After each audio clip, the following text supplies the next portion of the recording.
ជំរាបសួរសួស្តីបងប្អូនទាំងអស់គ្នាចឹងថ្ងៃនេះខ្ញុំមានមុខម្ហូបមួយទៀតហើយមុខម្ហូបនេះគឺថាងាយលឿនឆាប់បានញ៉ាំមែនតែរសជាតិឆ្ងាញ់ហើយយើងហត់ក្តៅថាមានកម្លាំងព្រឹសតែម្ដងចឹងមុខម្ហូបនេះគឺថាសាមញ្ញទេគឺស្ងោរស្លឹកបាសជាមួយសាច់ជ្រូកចិញ្ច្រាំចឹងបងប្អូនកុំឲ្យខាត់ពេលយូរយើងទៅធ្វើទាំងអស់គ្នាជាដំបូងនេះខ្ញុំចិញ្ច្រាំសាច់ជ្រូ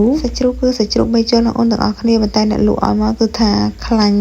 80% ហើយមិនមែន3ជាន់ទេចឹងនេះខ្ញុំចិញ្ច្រាំសាច់ជ្រូករបស់យើងមកហើយដាក់ជាមួយនឹងខ្ទឹមសចិញ្ច្រាំចូលរួចហើយដាក់ម្រេចកន្លះស្លាបព្រាបាយចូលចិញ្ច្រាំម្រេចនិងខ្ទឹមសឲ្យចូលសព្វជាមួយសាច់ជ្រូកបានល្អយើងទុកមួយឡែកសិនមកដាំទឹកស្លចឹងទឹករបស់យើងពុះហើយនេះខ្ញុំដាក់អំបិលមួយចាប់ដាក់ដុំស៊ុបខ្នុរចូលមួយដុំដាក់សាច់ជ្រូកចិញ្ច្រាំចូលគ្របទុកឲ្យពុះបើកឲ្យវិញដាក់ទឹកត្រីមួយស្លាបព្រាបាយចូលឃើញថាមានពពុះដួសពពុះចេញរួចហើយនេះខ្ញុំដាក់ជាមួយនឹងស្ករសមួយចាប់ដាក់ប៊ីចេងមួយចាប់រួចហើយដាក់ជាមួយនឹងស្លឹកបាសចូលបងប្អូនទាំងអស់គ្នាពេលដែលយើងដាក់ស្លឹកបាសចូលហើយគឺយើងបិទភ្លើងតែម្ដងបើសិនជាស្លឹកបាសរលួយគឺអត់ឆ្ងាញ់ទេឃើញថាស្ងោរស្លឹកបាសរបស់យើងឆ្អិនហើយនឹងខ្ញុំដាក់ជាមួយនឹងម្ទេស3គ្រាប់បន្ថែមម្រេចពីលើបន្តិចទៀតរួចហើយនឹងខ្ញុំរោយជាមួយនឹងស្លឹកខ្ទឹមចូលចឹងឃើញថាសម្លស្ងោរស្លឹកបាសរបស់យើងឆ្អិនហើយបងប្អូនទាំងអស់គ្នាឥឡូវនេះខ្ញុំបានដួសដាក់ចានបងប្អូនទាំងអស់គ្នាអាចសាកធ្វើញ៉ាំបានញ៉ាំសម្លក្តៅចឹងគឺថារសជាតិឆ្ងាញ់មែនតែនហើយអ្វីដែលសំខាន់យើងញ៉ាំស្ងោរស្លឹកបាសមិនត្រឹមតែឆ្ងាញ់តែមួយមុខទេគឺថា